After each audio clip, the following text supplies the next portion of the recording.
আমি লিলি আইআইটির জন্য প্রস্তুতি নিচ্ছিলাম। বাবাকে অনেক অনুরোধ করার পরে আমাকে কোচিংয়ে দেয়। আমার সঙ্গে এক বান্ধবী ছিল যার নাম বনিতা। আমি ও বনিতা একসঙ্গে কোচিংয়ে যেতাম। সেদিন বিকেলবেলা যখন আমি ও বনিতা একসঙ্গে কোচিং থেকে বাড়ি ফিরছিলাম, তখন বিনোদ নামের এক গুন্ডা বদমাইশ জোর জবরদস্তি আমাকে তুলে নিয়ে যায় তার আড্ডায়, এবং সেখানে গিয়ে সে জোর জবরদস্তি আমার সঙ্গে বিয়ে করে। তারপর সারা রাত ধরে আমার সঙ্গে শারীরিক সম্পর্ক চালায়। আমার ইচ্ছের বিরুদ্ধে গিয়ে আমার সঙ্গে সব কিছু করে। আমার কোনো দোষ না থাকা সত্ত্বেও সমাজে আমার অনেক বদনামি হয়। সেদিন আমি ও বনিতা যখন কোচিং করার পরে বাড়ি ফিরছিলাম, তখন বিনোদ আমার রাস্তা ঘিরে দাঁড়িয়ে একটা লাল গোলাপ ফুল নিয়ে বলল, লিলি, আমি তোমাকে অনেক ভালোবাসি, তুমি আমার প্রপোজাল অ্যাকসেপ্ট করো। আমি তো তাকে নিজের সামনে দেখে ভীষণ ভয় পেয়ে যাই, কারণ তার চেহারা গুন্ডাদের মতো। মাথায় বড় বড় চুল, হাতে অনেক মোটা করে ধাগা বাঁধা, চোখে সুরমা লাগানো। তাকে দেখলেই আমি ভয়ে কাঁপতে শুরু করতাম। সেদিন প্রথম যখন সে আমার রাস্তা ঘিরে দাঁড়ায়, তখন আমি তাকে কোনো উত্তর না দিয়েই ভয়ে ভয়ে সেখান থেকে তাড়াতাড়ি বাড়ি ফিরে চলে আসি। বিনোদ অনেক দিন থেকে আমাকে লক্ষ্য করত, কিন্তু আমি তাকে পাত্তা দিইনি। কিন্তু সেদিন যখন সে আমার সামনে এসে দাঁড়ায়, তখন আমি অনেক বেশি ঘাবড়ে গেছিলাম। কারণ আমার বাবা প্রথমেই আমাকে কোচিংয়ে দিতে রাজি হয়নি, এটা ভেবে যে আমি যদি কোনো ছেলের সঙ্গে ভালোবাসা করে বসি, তাহলে তো বাবার মান সম্মান নষ্ট হবে। পরে বাবা আমার মায়ের কথা মেনে আমার ওপর বিশ্বাস করে আমাকে কোচিংয়ে দেয়, এবং আমি জানতাম বাবা যদি এই ব্যাপারে কিছু জানতে পারে, তাহলে তো আমার পড়াশোনা বন্ধ করে দেবে, ও আমার বিয়ে দিয়ে দেবে। আর আমি পড়াশোনার প্রতি খুব আগ্রহী ছিলাম। আমার ইঞ্জিনিয়ার হওয়ার ছোটোবেলাকার স্বপ্ন ছিল। আমি খুব ভালো ছিলাম পড়াশোনায়। বাবা মায়ের স্বপ্ন পূরণ করা ছিল আমার আসল উদ্দেশ্য। আমার বাবা রেলওয়েতে চাকরি করত। আমার বাবা খুব কঠোর ও রুক্ষ স্বভাবের মানুষ ছিলেন, তাই সেদিন খুব ঘাবড়ে গেছিলাম আমি। তারপর যখন বাড়ি ফিরে আসি, তখন আমাকে দেখে মা বুঝতে পেরেছিল যে আমি খুব দুশ্চিন্তায় আছি। তাই মা আমাকে বারবার জিজ্ঞেস করছিল যে আমার কি হয়েছে। আমি তখন মাকে মিথ্যে করে বললাম আমার শরীরটা একটু খারাপ আছে, তাই আমি আরাম করতে চাই। মাকেও সত্যি কথা বলার সাহস হয়নি যে ওই ছেলেটি আমাকে প্রত্যেকদিন বিরক্ত করে। পরদিন সকালবেলা আবার যখন কোচিংয়ে যাই, সেই ছেলেটি আবার আমার রাস্তার সামনে এসে দাঁড়ায়। ও আমাকে বলে, লিলি, আমি তোমাকে অনেক ভালোবাসি। তার কথা শুনে রেগে ওই ছেলেটাকে বললাম, তুমি এসব কি নাটক শুরু করেছো প্রত্যেক দিন? কেন আমার পেছন করো? এসব নাটক করা বন্ধ করো। বিনোদ তখন বলল, জানেমান, তুমি আমাকে হ্যাঁ বলে দাও, তাহলে আমি আর এসব নাটক করব না। আমার বান্ধবী বনিতা তখন অনেক বেশি উত্তেজিত হয়ে রেগে বিনোদকে আঙুল দেখিয়ে বলল, এসব বেয়াদবি বন্ধ কর, নইলে থানায় গিয়ে তোর নামে কমপ্লেন করব। আমি তখন বনিতাকে বললাম, এসব পাগলদের সঙ্গে তর্ক করে কোনো লাভ নেই, চল এখান থেকে আমরা যাই। আমরা তারপর সেখান থেকে চলে যাই। তখন ওই বদমাইশ বিনোদ বারবার আমার নাম ধরে ডাকাডাকি করছিল। আমি তাকে কোনো গুরুত্ব না দিয়ে তাড়াতাড়ি বাড়ি ফিরে চলে আসি। আমি এত বেশি ঘাবড়ে গেছিলাম যে আমার পুরো শরীর থরথর করে কাঁপছিল। তখন আমি শুধু একটাই কথা ভাবছিলাম, যদি বাবা এসব জানতে পারে, তাহলে তো আমার পড়াশোনা বন্ধ করে দেবে। বাড়ি ফিরে এসে আমি তাড়াতাড়ি চোখ মুখে জল দিই। আমাকে এই অবস্থায় দেখে মা বলল, লিলি, তোর কী হয়েছে? তুই এত ঘাবড়াচ্ছিস কেন? আমি তখন আর নিজেকে চেপে রাখতে না পেরে মাকে জড়িয়ে ধরে কেঁদে কেঁদে বললাম, মা, আমি যখন কোচিং থেকে জয়েন করেছি, তখন থেকে বিনোদ নামের এক ছেলে আমাকে অনেক বিরক্ত করে, এবং সে প্রত্যেক দিন নতুন নতুন নাটক করে কোচিংয়ে যাওয়ার সময়, কোচিং থেকে বাড়ি ফেরার সময় আমার পেছন করে। তুমি এই কথাটা বাবাকে বলো, আমি আর এসব সহ্য করতে পারছি না, মা। তখন অনেক ভালোবেসে আমার চোখের জল মুছে দিয়ে বলল, তুই একদম চিন্তা করিস না, আমরা দুজন মিলে সব কিছু ঠিক করে দেব। কিন্তু তোর বাবাকে যদি এই কথাগুলো বলিস, তাহলে তো তোর বাবা পড়াশোনা বন্ধ করে দেবে এবং তোর বিয়ে দিয়ে দেবে। তাই এই ব্যাপারে তোর বাবাকে কিছু বলিস না। কাল থেকে তোর বাবাকে বলবো যাতে তোকে কোচিংয়ে রেখে আসে, এবং বাড়ি ফেরার সময় আমি তোকে নিয়ে আসবো। তাহলে তো সেই ছেলেটি তোকে আর বিরক্ত করতে পারবে না। শুধু তাই নয়, তুই নিজের রাস্তা পরিবর্তন কর, তুই অন্য রাস্তা দিয়ে যাবি, তাহলে তো সে আর বিরক্ত করতে পারবে না। মায়ের কথা শুনে আমার মনে সাহস জাগে। তাই সেদিনের পর থেকে আমি নিজের কোচিংয়ের সময় ও রাস্তা দুটোই পরিবর্তন করে ফেলেছিলাম। পরদিন সকালবেলা বাবা যখন নিজের কাজে বেরোচ্ছিল, তখন মা বাবাকে বলল যাতে আমাকে সঙ্গে নিয়ে যায়। মায়ের কথা শুনে বাবা অনেক রেগে গেল, বলল, এমনিতেই আমার অনেক দেরি হয়ে গেছে, তার উপর আমি যদি তাকে কোচিংয়ে নিয়ে যাই তাহলে তো আমার আরও অনেক বেশি দেরি হয়ে যাবে। আর এমনিতেও হঠাৎ করে কোচিংয়ের সময় পরিবর্তন করার মানেটা কী? সে যদি নিজে থেকে কোচিংয়ে যেতে না পারবে তাহলে বলে দাও তাকে আর পড়াশোনা করতে হবে না, বাড়িতেই বসে থাকবে। বাবা তো রাগ করে আমাকে না নিয়েই নিজের কাজে বেরিয়ে পড়ে। আমি তখন অস্থির হয়ে মাকে বললাম, মা, আজ আমি একা যেতে পারবো না। বাবা তো আমাকে নিয়ে গেল না, কিন্তু তোমাকে আমার সঙ্গে যেতে হবে। ওই সময় আমার ভাই মায়ের হাত ধরে বলল, মা আমাকে স্কুলে নিয়ে যাবে না?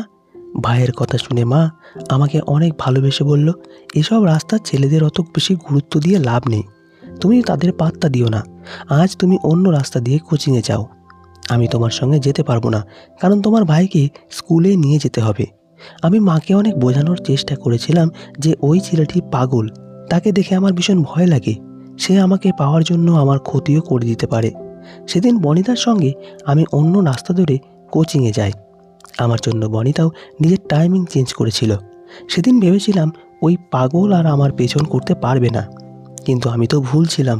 আমি জানতাম না যে ওই পাগল সবসময় আমার উপরে নজর রাখে, তার চেলাচপড়দের মাধ্যমে। তারপর কোচিং থেকে বাড়ি ফেরার সময় আবার ওই বদমাইশ আমার সামনে এসে দাঁড়ায়। তাকে দেখা মাত্রই ভয়ে আমার শরীর থরথর করে কাঁপতে শুরু করে। তারপর সে আমার কাছে এসে বলল, জানেমান, তুমি কি ভেবেছিলে রাস্তা পরিবর্তন করে আমার থেকে রেহাই পাবে? আজ তোমাকে বলতেই হবে যে তুমি আমায় ভালোবাসো কিনা। আমি তখন মনে সাহস জুগিয়ে রেগে বিনোদকে বললাম, তোর মতো গুন্ডার সঙ্গে আমি কোনো কথা বলতে চাই না। এই বলে আমি যখন বনিতার হাত ধরে সেখান থেকে যাচ্ছিলাম, ঠিক তখনই ওই বদমাইশ আমার ওড়না ধরে টানে। তখন বনিতা বলল, ওড়না ছাড়, নইলে চিৎকার করব। কিন্তু বিনোদ হাসতে হাসতে আমার ওড়না ছেড়ে দেয়। সেদিন আমি তার এই ব্যবহার দেখে আরও বেশি ভয় পেয়ে গেছিলাম, কারণ সে আমার গায়ে হাত দেওয়ার চেষ্টা করেছিল। শুধু তাই নয়, আমি যখন তার প্রস্তাবে রাজি হইনি তখন সে জোর জবরদস্তি আমাকে জড়িয়ে ধরে নিজের মোবাইলে ছবি তুলেছিল এবং আমাকে হুমকি দিয়েছিল যে আমি যদি তার প্রস্তাবে রাজি না হই তাহলে সে ওই ছবিগুলো নাকি আমার বাবার নাম্বারে সেন্ড করবে। তারপর আমি বিনোদের কথার গুরুত্ব না দিয়ে বাড়ি ফিরে যাই। বাড়ি আসা মাত্রই বাবা আমার উপরে চিৎকার করে ওঠে এবং আমার গালে একটা থাপ্পড় মেরে বলল, তোকে কোচিংয়ে পাঠিয়েছিলাম পড়াশোনা করার জন্য, নাকি কোনো ছেলের সঙ্গে প্রেম করার জন্য? আমি তখন অনেক বেশি ভয় পেয়ে কান্নাকাটি করে বললাম, বাবা, তুমি এসব কি বলছো? আমি তো কিছুই বুঝতে পারছি না।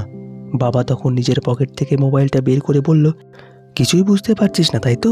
এক্ষুনি সব বুঝতে পারবি। তারপর নিজের মোবাইলে আমার ও বিনোদের ছবি দেখিয়ে বলল, এসব দেখার জন্য তোকে আমি কোচিংয়ে পাঠিয়েছিলাম। আজ থেকে তোর বাড়ির বাইরে যাওয়া বন্ধ। তুই আমার মান সম্মান সব কিছু শেষ করে দিয়েছিস। মা তখন বাবাকে সমর্থন করে বলল, এতে লিলির কোনো দোষ নেই। ওই ছেলেটি অনেকদিন থেকেই লিলিকে বিরক্ত করছে এবং লিলি আমাকে অনেক আগেই এই কথাটা বলেছে। বাবা তখন রেগে মাকে বলল, তাহলে আমাকে এই কথাগুলো আগে বলনি কেন? আমি এখন তোমাদের কোনো কথা শুনতে চাই না, তাই আমি সিদ্ধান্ত নিয়ে ফেলেছি যে লিলির বিয়ে দিয়ে দেবো। বিয়ের কথা শুনে আমি তখন কেঁদে কেঁদে বাবার পা ধরে বললাম, বাবা, আমি এখন বিয়ে করতে চাই না, আমি পড়াশোনা করতে চাই। আমার অনেক স্বপ্ন আছে পড়াশোনা নিয়ে, এতে আমার কোনো দোষ নেই বাবা। বাবা তখন আমার সামনে হাত জোর করে বলল, লিলি, আমাকে ক্ষমা করে দে মা, কিন্তু আমি যেটা বলছি সেটাতে আমাদের সবার ভালো হবে। আমি তোর ভালোর জন্যই বিয়ে দিতে চাইছি। আমাদের সমাজের লোকেরা এসব জানতে পারলে তোর কোনোদিনও বিয়ে হতে দিবে না, তোর পুরো জীবনটা নষ্ট হয়ে যাবে। মেয়েরা কোনো দোষ না করলেও সবার আগে মেয়েদেরকেই খারাপ চোখে দেখা হয়। আমার কোনো দোষ না থাকা সত্ত্বেও আমি বাবার চোখে খারাপই হয়ে যাই। আমার মা অনেক বোঝানোর চেষ্টা করেছিল যে আমার কোনো দোষ নেই, কিন্তু তা সত্ত্বেও বাবা আমাদের কোনো কথা শুনতে রাজি হয়নি। পরদিন সকালবেলা বাবা ও মা আমার জন্য পাত্র দেখতে যায়। পাত্র দেখতে যাওয়ার আগে বাবা আমার মাথায় হাত বুলিয়ে বলল, লিলি, আমি যা করছি তোর ভালোর জন্যই করছি। তারপর আমার মন মেজাজ খারাপ দেখে মা আমাকে বলল, লিলি, তুই একদম চিন্তা করিস না, তোকে আমি পাত্রের ছবি সেন্ড করব। যদি তোর পাত্র পছন্দ না হয় তাহলে এই বিয়ে দিব না। তারপর মা ও বাবা আমাকে ঘরে একা রেখে পাত্র দেখতে চলে যায়। এদিকে আমার ইঞ্জিনিয়ার হওয়ার স্বপ্ন চোখের সামনে শেষ হতে চলেছিল।